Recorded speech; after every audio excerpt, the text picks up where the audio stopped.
Bismillahirrahmanirrahim. Now we are starting our second lecture on the topic of clinical toxicology and the gastric decontamination. As far as concerned with the gastric decontamination may be attempted when supportive care is begin. ठीक है, जब आप ये ABC कर लें. GI decontamination involves removal of the ingestion and emesis or lavage. GI decontamination आप कैसे कर सकते हैं कि आप जो भी सब्सटेंस इंजेस्ट किया गया है उसको रिमूव करें, removal of ingestant either with emesis और gastric लेवाज.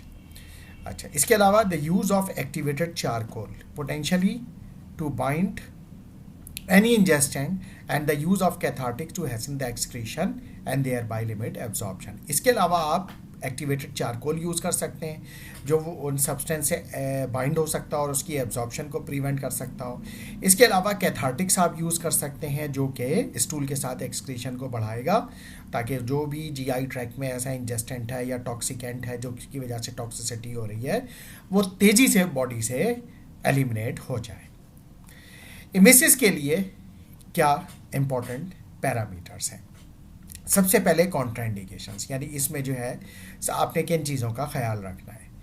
Children younger than 6 months of age, इनमें एमेसिस नहीं कराना. उसकी वजह ये है कि ये जो स्मॉल चिल्ड्रन होते हैं इनमें जो है ये बहुत ज़्यादा डेंजरस हो सकता है क्योंकि इनको कंट्रोल नहीं होता अपनी रिफ्लेक्सेस पे और अपने एमेसिस पे, और बिल्कुल किसी भी हद तक, जिसकी वजह से क्या हो सकता है कि जो बेबी जो है उसका जो है वो पल्मोनरी एस्पायरेशन हो जाए, यानी जो इमेसेस जो स्टमक से कंटेंट आए पता चला वो रेस्पिरेटरी ट्रैक्ट में चले गए और रेस्पिरेटरी ट्रैक्ट जो है वो चोक हो गया और उसकी वजह से बच्चे की डेथ हो गई. इस वजह से young children younger than 6 months of age उसमें इमेसेस कॉन्ट्राइंडिकेटेड है.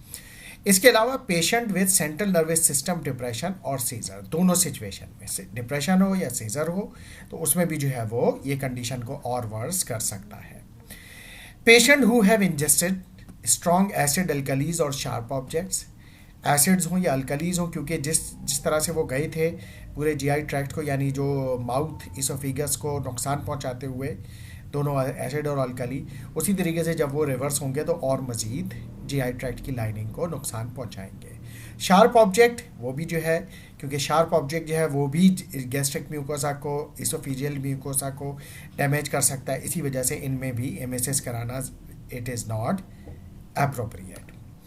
इसके अलावा patient with compromised airway protective reflexes including coma and conversion, यानी इसमें वही सिचुएशन है जो बेबी के लिए होती है, यानी अंडर 6 months के एयरवे प्रोटेक्टिव रिफ्लेक्सेस कॉम्प्रोमाइज्ड हैं, जिसकी वजह से अगर आपने इमेसिस कराया और वो जो कंटेंट हैं गैस्ट्रिक वो रेस्पिरेटरी ट्रैक्ट में चले गए, यानी जिसको हम पल्मोनरी एस्पायरेशन कहते हैं, ऐसा हो गया तो फिर वो पेशेंट के लिए जानलेवा भी साबित हो सकता है.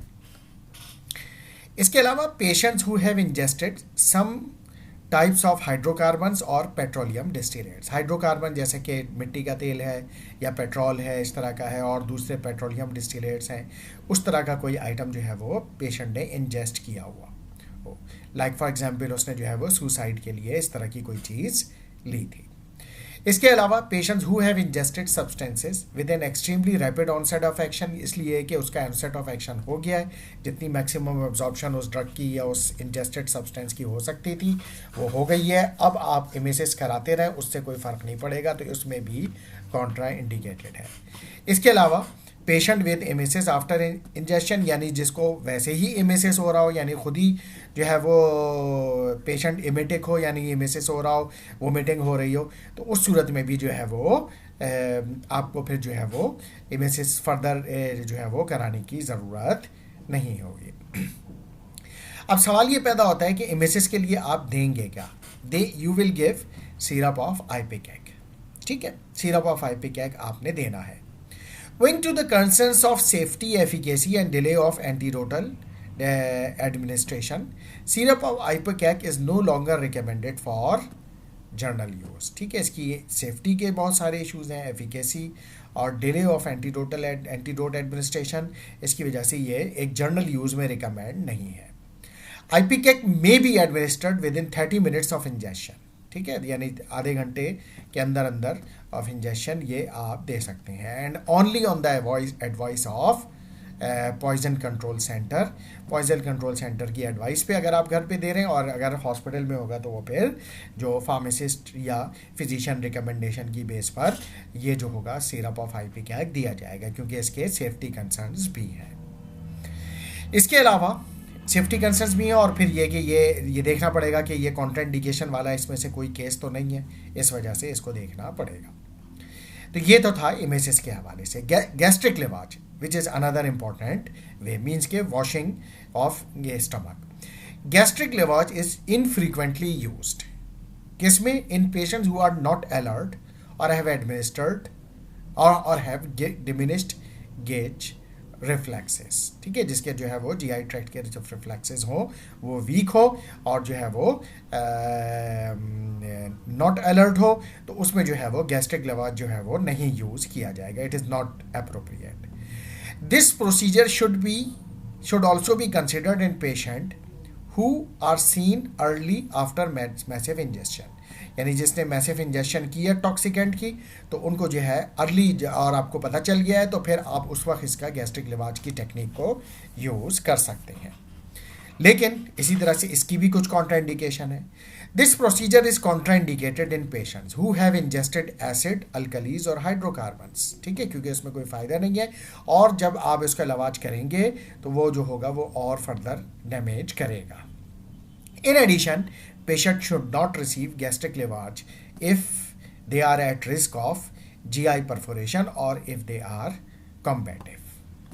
तो जो पेशेंट जो है जिनमें जो है गैस्ट्रिक लिवाज आपने नहीं करना, जो जिनमें जीआई परफोरेशन है क्योंकि ब्लीडिंग का खतरा है, and if they are combative यानी लड़ने भिड़ने के लिए बहुत ज़्यादा एग्रेसिव पेशेंट जो है, उसमें भी फिर आप उनको नहीं कर सकते क्योंकि वो आपसे कोऑपरेट नहीं करेंगे। अच्छा, इसके अलावा एमिसिस और गैस्ट्रिक लिवाज के अलावा जो बाइंडिंग एजेंट आप यूज़ कर सकते हैं which is called activated charcoal. Activated charcoal क्या करेगा? Activated charcoal absorb almost completely ingested drugs and chemicals and usually is administered to most overdose patient as quickly as possible, ठीक है, बहुत जल्द, जितना जल्द जो है ये दे दें उतना ही बेहतर है उन ड्रग्स के लिए जिनके लिए हमें पता है कि एक्टिवेटेड चारकोल उनको बाइंड कर लेगा और एब्जॉर्ब कर लेगा और एब्जॉर्प्शन को प्रिवेंट करेगा। Ideally it can be given with in 1 hour of injection, 1 घंटा हुआ हो मैक्सिमम, तो उसके अंदर अंदर ये दे दें। अच्छा, commonly ingested substance not absorbed, जो एब्जॉर्ब नहीं होंगे इससे, यानी जिनकी अगर इन्होंने जो है टॉक्सिसिटी हुई है और आप अगर देना चाह रहे हैं तो एक्टिवेटेड चारकोल उस पर कुछ भी नहीं करेगा, कोई फ़ायदा नहीं होगा, तो आप ना दें। वो ये कि अगर इथेनॉल ओवर डोज में चला गया हो, आयरन टॉक्सिसिटी हो रही हो, लिथियम टॉक्सिसिटी हो रही हो, साइनाइड टॉक्सिसिटी हो रही हो, इथाइलिन ग्लाइकॉल टॉक्सिसिटी हो रही हो, लेड टॉक्सिसिटी हो, मरकरी टॉक्सिसिटी हो, मीथेनॉल टॉक्सिसिटी हो, ऑर्गेनिक सॉल्वेंट्स हो कोई ऐसे उनसे हो, इसके अलावा पोटेशियम टॉक्सिसिटी हो, स्ट्रॉन्ग एसिड्स हो एंड स्ट्रॉन्ग अल्कलीज हो, इनमें जो है वो ये देने का कोई फ़ायदा नहीं है because activated charcoal not absorb these substances. अच्छा, डोजेज की अगर हम बात करें एक्टिवेटेड चारकोल की, तो activated charcoal antidotes with sorbitol is available as a colloidal dispersion with water और सॉर्बिटॉल, ठीक है, कोलाइडल डिस्पर्जन सोल्यूशन अवेलेबल है विद वाटर और सॉर्बिटॉल। एडल्ट में अगर अब इसकी डोज की बात करें तो the adult dose the activated charcoal is 25 to 100 gram, यानी सिंगल डोज जो है वो 25 to 100 ग्राम है। इसी तरीके से the dose in the children 1 to 2 years of age is 25 to 50 gram, यानी जिनकी एज बच्चों की 1 से 12 साल है उनके लिए डोज है 25 to 50 gram. And the dose in the children 1 year of age, under 1 year of age, up to 1 year of age is 1 gram per kg, ठीक है, the dose in children up to 1 year of age, यानी क्योंकि ये 1 से 12 years तक है, तो under 1 year तो लेस देन 1 year में क्या होगा 1 gram per kg।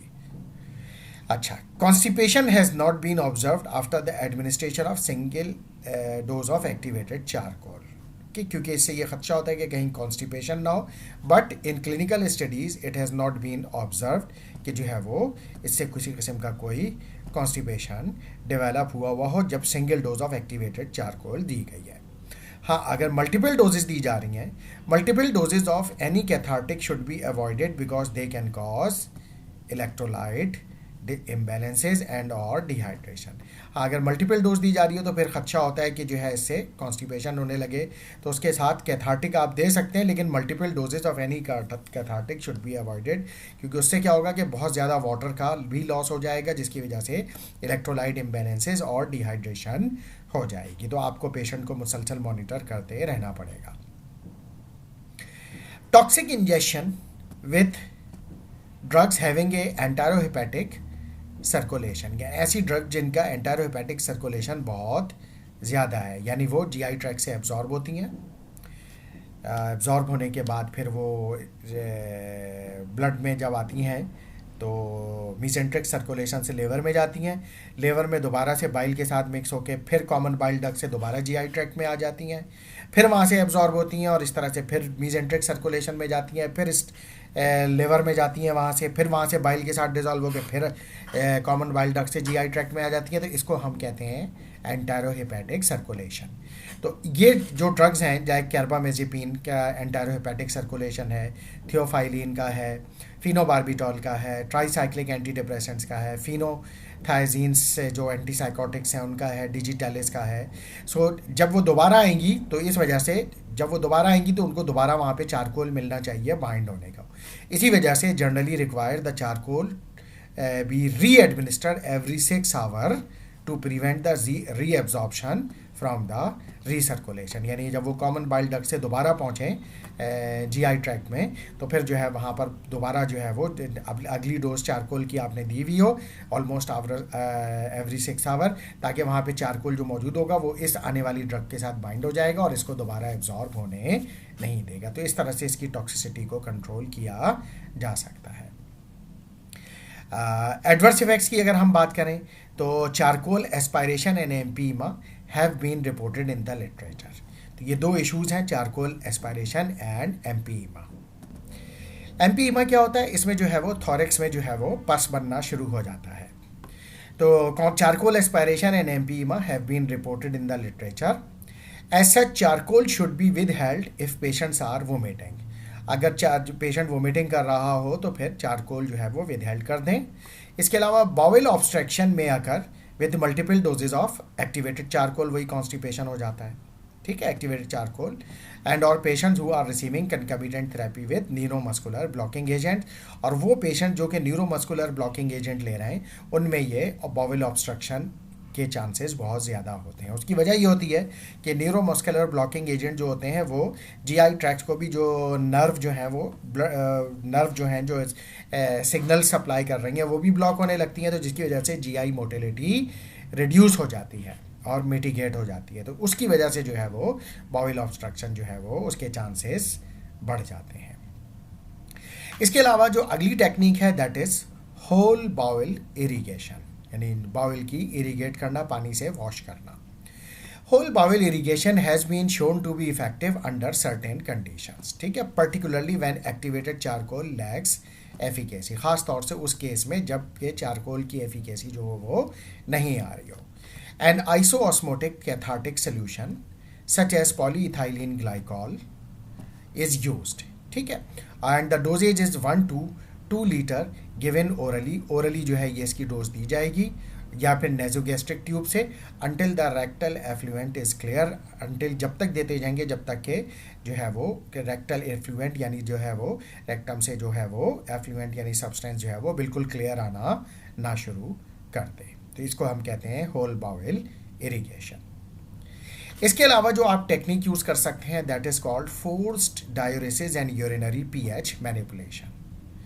अच्छा, forced diuresis and pH manipulation may be used to enhance the elimination of the substances। इससे होगा कि वो ड्रग्स जो कि ब्लड में एब्जॉर्ब हो चुकी हैं उनकी एलिमिनेशन को फास्ट किया जाए।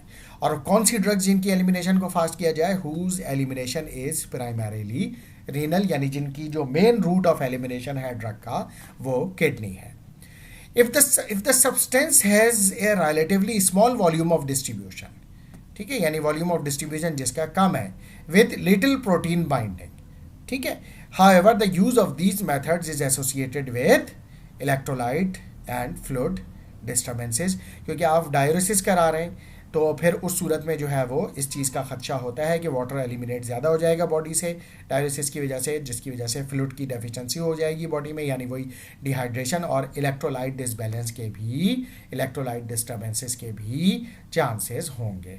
तो इस चीज़ का रिस्क बहरहाल इसमें फोर्स्ड डायलिसिस में और यूरिनरी पीएच मैनिपुलेशन में मौजूद है। अच्छा, इसके अलावा alkaline diuresis. Alkaline diuresis promote the ionization of weak acids, यानी जो एसिडिक ड्रग्स हैं उसकी आयोनाइज हो जाएगी, क्योंकि अल्कली है, अल्कली देंगे तो वो एसिडिक ड्रग के साथ बाइंड होगी और वाटर एंड सॉल्ट्स बनाएगी, और वो वाटर सॉल्युबल ज़्यादा होते हैं तो तेज़ी से बॉडी से एलिमिनेट हो जाएंगे। इसी वजह से alkaline diuresis promotes the ionization of weak acids and thereby preventing the reabsorption by the kidney. जब वो आयोनाइज हो जाएंगे तो रीएब्जॉर्प्शन नहीं हो सकेंगे बाय द किडनी, जिसकी वजह से which facilitates the excretion of such weak acids या वीक एसिडिक ड्रग्स की एलिमिनेशन बढ़ जाएगी। This procedure has been used in management of patient who have ingested long acting barbiturates. ये प्रोसीजर उनके लिए यूज़ किया गया है जैसे जो लॉन्ग एक्टिंग बार्बिचुरेट्स लेते हैं, सच एज फिनोबार्बिटॉल और सैलिसाइलिक एसिड। उसकी एक वजह ये भी है कि ये एसिडिक ड्रग्स हैं, क्योंकि ये बार्बिचुरिक एसिड होता है और ये सैलिसिलिक एसिड यानी ये एस्पिरिन वगैरह जो होती हैं तो ये होते हैं। तो ये एसिडिक ड्रग हैं, आप अल्कली देते हैं, वही सॉल्ट एंड वाटर बन जाते हैं, आयोनाइजेशन हो जाती है, जिसकी वजह से ये ड्रग जो होती है वो वाटर में तेज़ी से डिजॉल्व होकर बॉडी से एलिमिनेट हो जाती है और रीअब्जॉर्ब किडनी से नहीं होती, यानी रीनल ट्यूब्यूल में या पेरिट्यूबुलर रीअब्जॉर्प्शन प्रिवेंट हो जाती है। Patients are given 50 to 100 milliequivalent of sodium bicarbonate IV push, यानी ये जो अल्कली दी जाती है, अल्कलाइन सब्सटेंस दिया जाता है, वो दिया जाता है 50 to 100 milliequivalent of sodium bicarbonate by intravenous push. फिर उसके बाद followed by continuous infusion of 50 to 100 milliequivalent of sodium bicarbonate in 1 litre of 0.25% to 0.45% normal saline. ठीक है, यानी 1 लीटर आप ले लेंगे नॉर्मल सैलाइन और वो उसकी कंसनट्रेशन सैलाइन की होनी चाहिए 0.25% से लेके 0.45% तक, और उसमें 50 to 100 milliequivalent sodium bicarbonate add कर देंगे आप इस 1 लीटर में, और उसको जो है वो स्लो इन्फ्यूजन के तौर पर देंगे। And maintaining the urinary pH in between 7.3 to 8.5, और यूरिन का पीएच आपने मेंटेन करना है किसके दरमियान में, 7.3 से लेके 8.5 के दरमियान में। Urine output should be 5 to 7 ml पर kg पर आवर, तो यूरिन का जो आउटपुट हो वो हो 5 to 7 ml पर kg पर आवर। कॉम्प्लिकेशंस की बात करें अगर हम तो इंक्लूड मेटाबॉलिक एल्कलोसिस, तो मेटाबॉलिक एल्कलोसिस हो सकता है इससे, क्योंकि लाजिम बात है जब आप अल्कली बहुत ज़्यादा मकदार में दे रहे हैं तो फिर मेटाबॉलिक एल्कलोसिस होगा। इसके अलावा हाइपरनेट्रीमिया हो सकता है। इसके अलावा क्योंकि जब पीएच बढ़ेगा तो सोडियम की क्वांटिटी जो होगी वो सेल से बाहर आएगी और हाइपरनेट्रीमिया होगा। इसके अलावा हाइपर ऑस्मोलैरिटी होगी, जब सोडियम बाहर आएगा तो ऑस्मोलैरिटी बढ़ जाएगी। एंड फ्लूइड ओवरलोड भी हो सकता है ब्लड वेसल्स में, क्योंकि सोडियम बाहर आएगा तो वो वाटर को भी अपने साथ लेकर आएगा, तो ये सिचुएशन जो होगी वो फ्लूइड ओवरलोड कॉज करेगी। इसके बाद हम आते हैं another important technique that is called dialysis. Dialysis के ज़रिए भी हम टॉक्सिक सब्सटेंसेस या जो ड्रग्स हैं जो ओवरडोज में चली गई हैं उनको बॉडी से रिमूव कर सकते हैं। जैसा कि डायलिसिस की अगर हम बात करें तो यहाँ पे हम उस पर बात करते हैं कि in patients who fail to respond to the measure of decontamination already outline, यानी वो मेथड जो कि हम ऑलरेडी डिस्कस कर चुके हैं, लाइक एमेसिस हो गया, गैस्ट्रिक लेवाज हो गया, एक्टिवेटेड चारकोल हो गया, फोर्स्ड डायूरेसिस हो गया, यूरिनरी पीएच मैनिपुलेशन हो गई। अगर ये प्रोसीजर्स फेल हो जाएं तो फिर अब हमें डायलिसिस की तरफ जाना पड़ेगा। Haemodialysis and to a lesser extent peritoneal dialysis में इनहेंस द ड्रग एलिमिनेशन। ठीक है, कुछ ड्रग्स के लिए हीमोडायलिसिस रिकमेंडेड है और कुछ के लिए पेरिटोनियल डायलिसिस रिकमेंडेड है।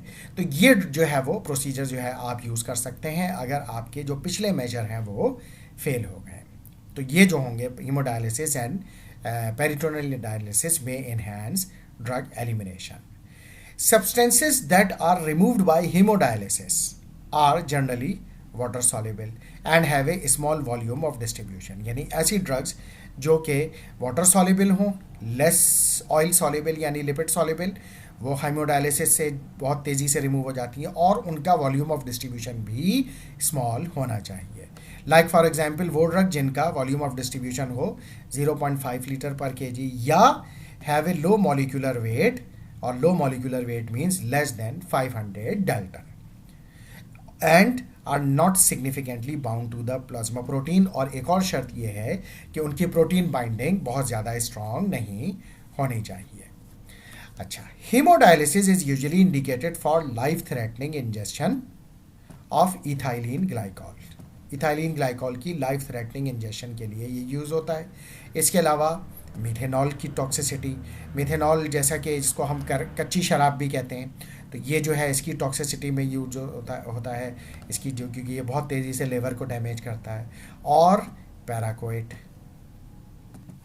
पैराकोइट जो है वो एक टॉक्सिक सब्सटेंस है when it comes in contact with the body, तो ये लंग, लिवर, जीआई ट्रैक्ट इनको बहुत तेज़ी से डैमेज करता है, तो इसकी टॉक्सिसिटी में भी डायलिसिस जो है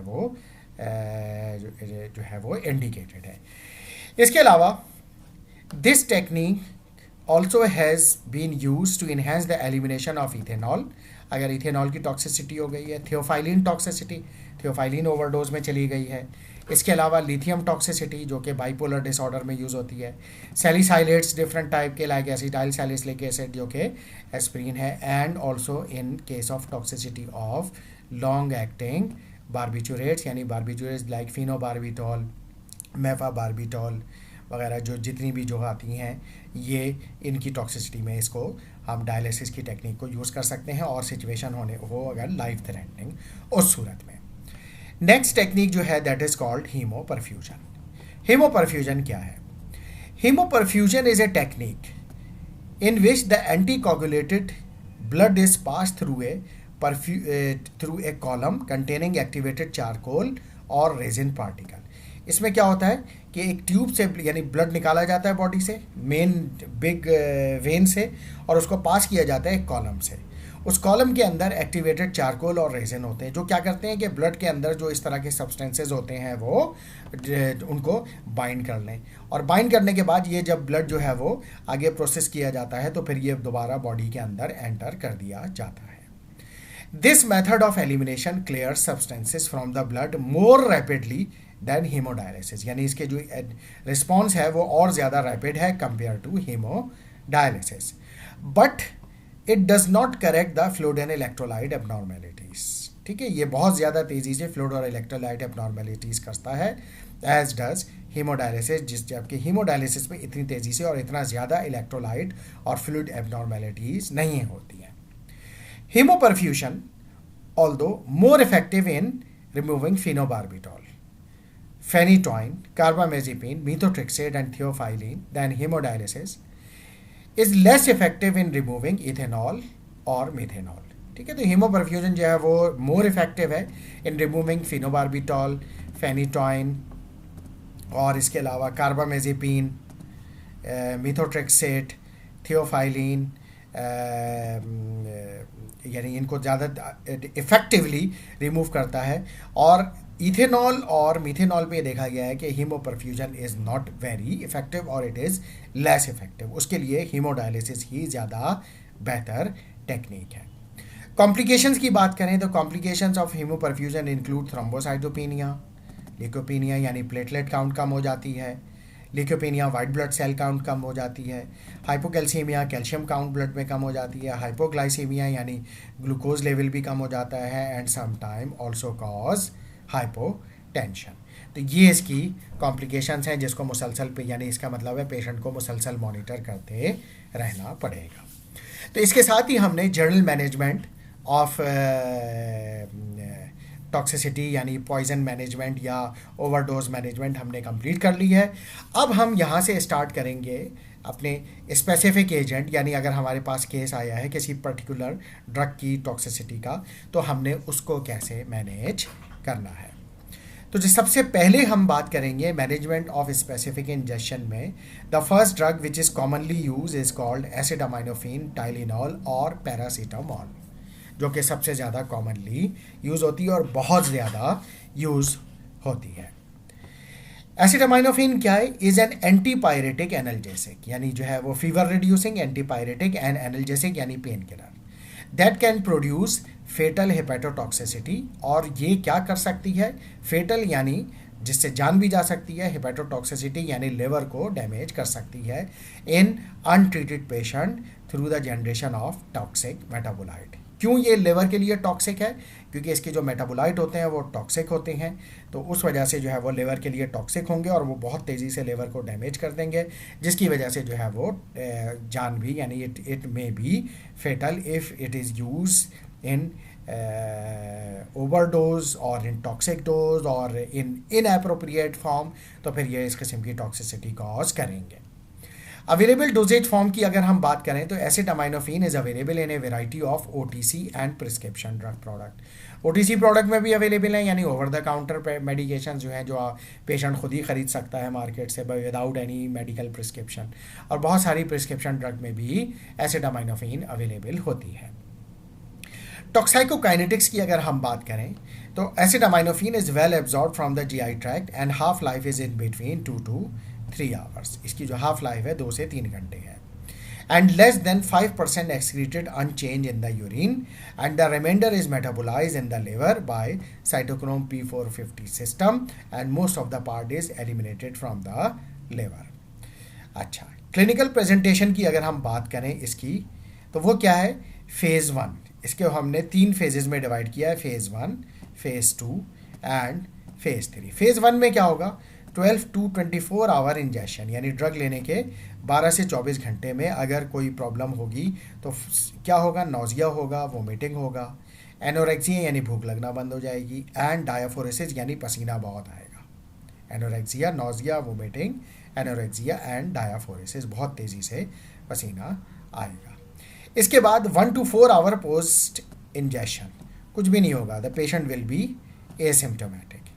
अच्छा, अगर if in case of overdose 2 to 3 days in untreated patient, 2 से 3 दिन हो गए पेशेंट को ट्रीट नहीं किया गया है, ओवरडोज के बाद नौजिया होगा, एब्डोमिनल पेन शुरू हो जाएगा and progressive evidence of hepatic failure, यानी तेज़ी से जो है वो बढ़ता हुआ हेपेटिक फेलियर, यानी उसके जो है वो बढ़ता चला जाएगा। यानी अगर लिवर एंजाइम कराएंगे तो अभी कराए थे तो उनके एक सर्टेन हाई लेवल आए, थोड़ी देर के बाद या चंद घंटों के बाद दोबारा लिवर एंजाइम कराया या एलएफटी करवाया तो पता चला एंजाइम और बढ़ गए, फिर थोड़ी देर बाद कराया तो लिवर एंजाइम और बढ़ गए। तो इसका मतलब है प्रोग्रेसिवली फर्दर जो होगा वो पेशेंट हेपेटिक फेलियर में जा रहा है, और उसके बाद फिर पेशेंट कोमा में चला जाएगा जब हेपेटिक फेलियर हो जाएगा, और फिर फाइनली पेशेंट की डेथ हो जाएगी।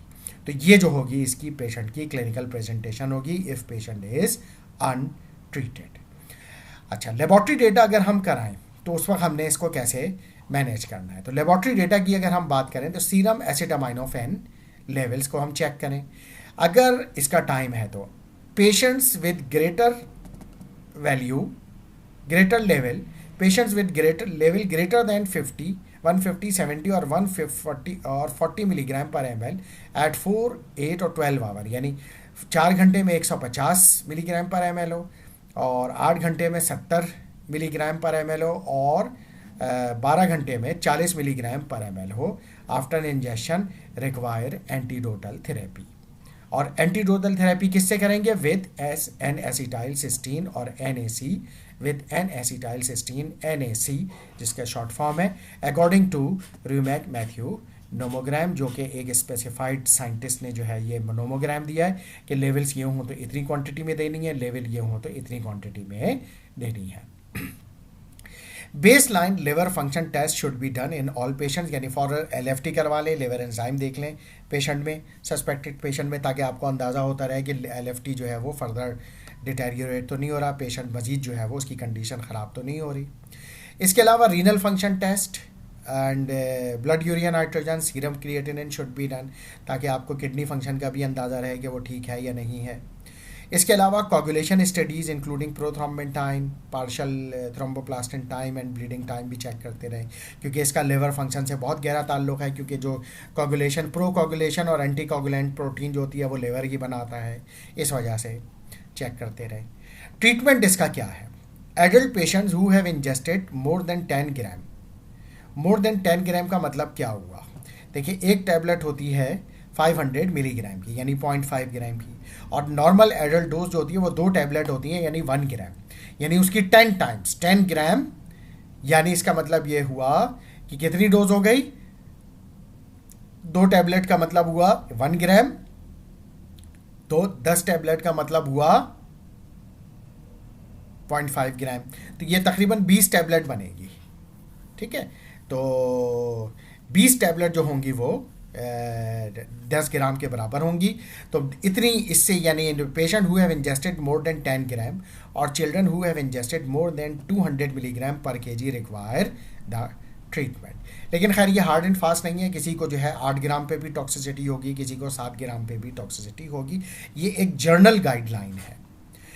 Elderly and alcoholic patients have an increased susceptibility to acetaminophen toxicity। जो elderly हैं और alcoholic patients हैं, क्योंकि उनका लेवर पहले ही कॉम्प्रोमाइज होता है, तो उनमें acetaminophen की हेपेटोटॉक्सिसिटी के इसकी ससेप्टेबिलिटी बहुत ज़्यादा है। इसी वजह से मैंने कहा कि उनमें लेस देन दिस डोज में भी चांसेस होंगे कि टॉक्सिसिटी हो जाए। The recommended treatment is GI decontamination and with activated charcoal. GI decontamination करेंगे आप एक्टिवेटेड चारकोल के से, लेकिन अगर वो एब्जॉर्ब हो गया है तो एंटीडोटल थेरेपी विद NAC यानी N-acetylcysteine is indicated for patient with toxic blood level of acetaminophen, यानी जिनके ब्लड लेवल टॉक्सिक आ गए। जब हमने चेक कराया तो ये इस तरह से लेवल उनके टॉक्सिक आ रहे थे। तो अब क्या करेंगे? डोज आप देंगे, the N-acetylcysteine doses is 140 milligram per KG as a loading dose. सबसे पहले आपने लोडिंग डोज उनको देनी है 140 मिलीग्राम पर केजी के हिसाब से, then followed by 70 milligram every 4 hour for total of 17 doses. यानी फिर आप 70 मिलीग्राम पर केजी डोज दें हर 4 घंटे के बाद, जब तक 17 डोजेज टोटल कंप्लीट ना हो जाए। तो इस तरह से आपने पेशेंट को मैनेज करना है। ये प्रोटोकॉल है इस पेशेंट को मैनेज करने का। N-acetylcysteine is administer either orally और वाया नेजोगैस्ट्रिक ट्यूब। ठीक है, ओरली भी दे सकते हैं नेजोगैस्ट्रिक ट्यूब से। इसके अलावा नेक म्यूकोमिस्ट 20% कंटेन 20 मिलीग्राम पर ml, ये अब इसकी प्रिपरेशन अवेलेबल है। अच्छा, लेकिन each dose must be diluted in 1:3 in either cola और फ्रूट जूस। ये बहुत ज़रूरी है कि इसकी डोज जो हो N-acetylcysteine की वो डाइल्यूट की जाए 1:3 का। मतलब ये हुआ आइदर विद कोला और फ्रूट जूस, यानी 1 पार्ट नेक का और 3 पार्ट आइदर कोला और फ्रूट जूस का। क्यों? To mask the unpleasant taste and smell, क्योंकि इसका जो टेस्ट और स्मेल है वो बहुत गंदा होता है, जो कि पेशेंट जो है वो फिर लेने से इनकार कर देगा। The dose of NAC should be repeated if the patient vomits within 30 minutes of administration. आप इसकी डोज को रिपीट भी कर सकते हैं within 30 minutes of administration, आधे घंटे के अंदर दोबारा दे सकते हैं अगर पेशेंट जो है वो वोमिटिंग कर दे।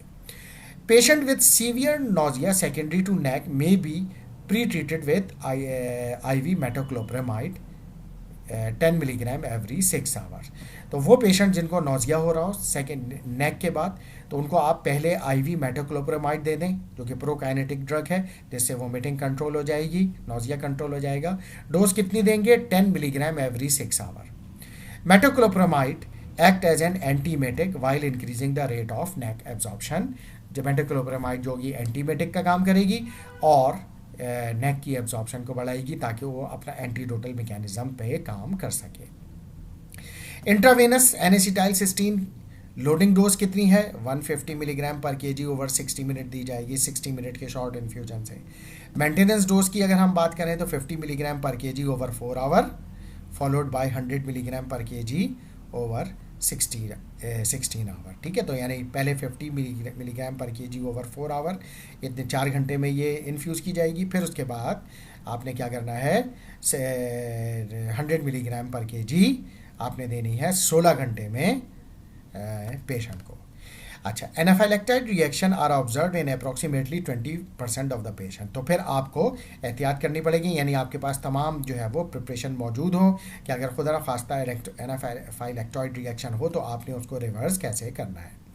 Caution should be exercise in patient with history of asthma, क्योंकि अगर इनमें एजमेटिक पेशेंट में एनाफाइलेक्टॉइड रिएक्शन हो गया तो वो एकदम उनके रेस्पिरेटरी ट्रैक्ट को ब्लॉक कर देंगे, रेस्पिरेटरी मसल्स जो होंगे, स्मूथ मसल्स, वो कंस्ट्रिक्ट हो जाएंगे, जिसकी वजह से पेशेंट को सांस लेने में तकलीफ होगी और पेशेंट की उसमें जान भी जा सकती है।